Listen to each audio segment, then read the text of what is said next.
ആദ്യം ശ്രീ സന്ദീപ് വാര്യർ, വിപക്ഷമുക്ത ഭാരത് എന്ന മുദ്രാവാക്യമുയർത്തി പ്രതിപക്ഷത്തെ ചവിട്ടിമെതിക്കുന്ന കാലത്ത് എൻഡിഎ ഇതര സംസ്ഥാനങ്ങളെ അധാർമികമായി സാമ്പത്തികമായി ഞെരുക്കി ബുദ്ധിമുട്ടിച്ച് അവരുടെ ട്രഷറി പൊട്ടിക്കാൻ ശ്രമിക്കുന്ന കാലത്ത് ഏജൻസികൾ വിട്ട് നേതാക്കളെ ജയിലിലയക്കുമ്പോൾ രാമക്ഷേത്ര അടക്കമുള്ള വർഗീയ അജണ്ട നടപ്പാക്കുമ്പോൾ യഥാർത്ഥത്തിൽ കെ പ്രേമചന്ദ്രൻ ഒരു ഫോട്ടോ ഓപ്പർച്യൂണിറ്റിയുടെ ഇരയല്ലേ? ഞാൻ പ്രതിപക്ഷ പാർട്ടികളുമായിട്ടൊക്കെ നല്ല സഹകരണമാണ് എന്ന് കാണിക്കാനുള്ള നരേന്ദ്രമോദിയുടെ ഒരു തന്ത്രത്തിൽ വീണുപോയതാണോ കെ പ്രേമചന്ദ്രൻ?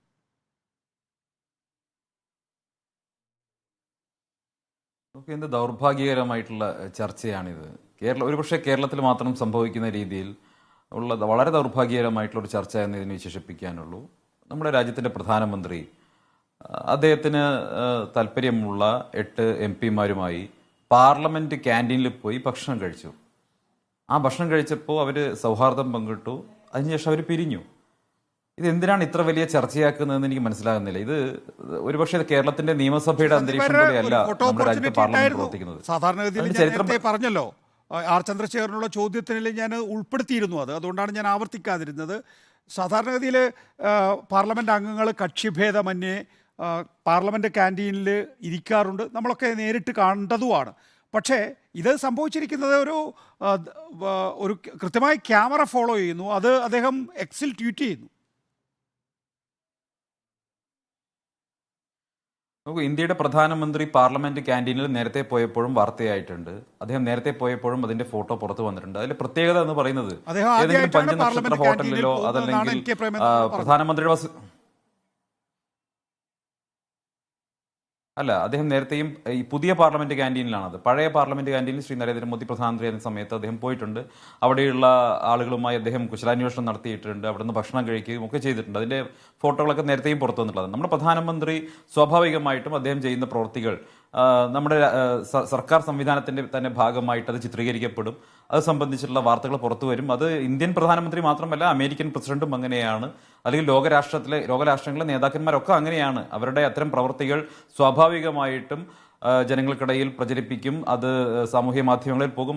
അതങ്ങനെയാണ് പതിവ്. അത് സ്വാഭാവികം മാത്രമാണ്. നോക്കൂ, നമ്മുടെ രാജ്യത്തിന്റെ പാർലമെന്ററി ചരിത്രത്തിൽ ഇത്തരത്തിലുള്ള ബന്ധങ്ങൾ, അതല്ലെങ്കിൽ പ്രതിപക്ഷത്തുള്ള നേതാക്കളുമായിട്ട് ആശയവിനിമയങ്ങൾ, ഇതൊക്കെ സ്വാഭാവികമായിട്ട് എത്രയോ കാലമായി നടന്നു വരുന്ന ഒരു പ്രക്രിയ മാത്രമല്ലേ? അത് നമ്മുടെ സ്വാതന്ത്ര്യം കിട്ടിയതിന് ശേഷം വളരെ നിരന്തരമായിട്ട്, ഇപ്പോൾ ഉദാഹരണത്തിന് നെഹ്റുവിനെ നിരന്തരമായി വിമർശിച്ചിരുന്ന ആളായിരുന്നു സ്വർഗീയ അടൽ ബിഹാരി വാജ്പേയി. പക്ഷെ അവർ തമ്മിൽ ഉണ്ടായിരുന്ന ഒരു ആത്മബന്ധം എന്ന് പറയുന്നത് മറ്റൊരു തലത്തിലായിരുന്നു എന്ന് വാജ്പേയി തന്നെ പിന്നീട് പറഞ്ഞിട്ടുണ്ട്. നമുക്ക് അത്തരം കാര്യങ്ങൾ അറിയാം. വാജ്പേയി പ്രധാനമന്ത്രിയായിരുന്ന സമയത്ത് അദ്ദേഹത്തിന്റെ പാർലമെന്റിൽ നിന്ന് നെഹ്റുവിന്റെ ചിത്രം നീക്കാൻ വേണ്ടി പരിശ്രമിച്ചപ്പോൾ അദ്ദേഹം അത് വീണ്ടും അവിടെ വെക്കാൻ വേണ്ടി ആജ്ഞാപിച്ചതിനെ കുറിച്ചൊക്കെ വാജ്പേയി തന്നെ പറഞ്ഞിട്ടുണ്ട്. അപ്പൊ അത്തരത്തിലുള്ള ഒരു ബന്ധം തുടർന്നു പോരുന്ന ഒരു പാരമ്പര്യം ഇന്ത്യൻ പാർലമെന്റിലുണ്ട്. അത് നമ്മുടെ പ്രധാനമന്ത്രിയും അത് ചെയ്യുന്നുണ്ട്. ശ്രീ പ്രേമേന്ദ്രന്റെ തന്നെ കുടുംബത്തിലെ വിവാഹ ചടങ്ങില്, അല്ലെങ്കിൽ വിവാഹ ചടങ്ങിലല്ല, അദ്ദേഹത്തിന്റെ അതിന്റെ റിസപ്ഷനിൽ പ്രധാനമന്ത്രി പങ്കെടുത്തിരുന്നു എന്നാണ് ഞാൻ മനസ്സിലാക്കുന്നത്.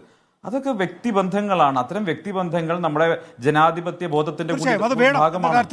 അതുണ്ടാകുന്നതിൽ എന്താ കുഴപ്പമുള്ളത്? പാർലമെന്റിനകത്തും ഞാൻ പറയട്ടെ, വലിയ നിലയിലുള്ള അജണ്ട മുന്നോട്ട് കൊണ്ടുപോകുന്ന ഇക്കാര്യത്തിൽ വിവാദം ഉണ്ടായത്. വിവാദത്തിന്റെ കാര്യം മാത്രമാണ് ഞാൻ പറയുന്നത്. അത് പ്രാഥമികമായി വിശദീകരിച്ചു കഴിഞ്ഞു. അല്ല, ഞാൻ ഒരു കാര്യം കൂടി പറഞ്ഞു. എല്ലാവരും ഒന്ന് ഉൾപ്പെടുത്തട്ടെ സന്ദീപ്. അല്ല, ഒരു സെക്കൻഡ്, ഒരു കാര്യം കൂടി, ഒരു രസകരമായ ഒരു കാര്യം കൂടി. അല്ല, രസകരമായ ഒരു കാര്യം കൂടി പറഞ്ഞ് അവസാനിപ്പിക്കാം. നോക്കൂ, ഈ 2003 ശ്രീ അടൽ ബിഹാരി വാജ്പേയി പ്രധാനമന്ത്രിയായിരുന്ന കാലഘട്ടത്തിൽ ശ്രീ എബി ബർദനെയും അതുപോലെ ഹർകിഷൻ സിംഗ് സുർജിത്തിനെയും വൈകുന്നേരത്തെ ചായ കുടിക്കാൻ ക്ഷണിക്കുകയും അവിടെ വെച്ച് നമ്മുടെ രാജ്യത്തിന് വേണ്ടി ചില തീരുമാനങ്ങൾ ഇടതുപക്ഷത്തെ കൊണ്ട് എടുപ്പിക്കുകയും ചെയ്തു എന്നാണ് ദ വീക്ക് റിപ്പോർട്ട് ചെയ്യുന്നത്. എന്താ, ആ സമയത്ത് അമേരിക്കയുടെ വലിയ സമ്മർദ്ദം ഉണ്ടായിരുന്നു. ഇന്ത്യയുടെ സൈന്യത്തെ ഇറാഖിലേക്ക് അയക്കാൻ വേണ്ടി വലിയ സമ്മർദ്ദം ഉണ്ടായിരുന്ന ഘട്ടത്തിൽ ഇടതുപക്ഷത്തോട് സമരം ചെയ്യാൻ ആവശ്യപ്പെട്ടു അടൽ ബിഹാരി വാജ്പേയി. എനിക്കറിയില്ല, ദ വീക്ക് റിപ്പോർട്ട് ചെയ്തിട്ടുള്ളതാണ് എന്നാണ് അന്ന് കേൾക്കുന്നത്.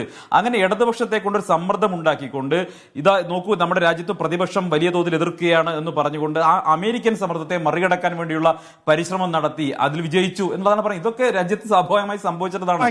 ഇന്ത്യയിലെ ഭരണപക്ഷത്ത് ഇരിക്കുന്ന നേതാക്കന്മാരും പ്രതിപക്ഷത്തെ നേതാക്കളും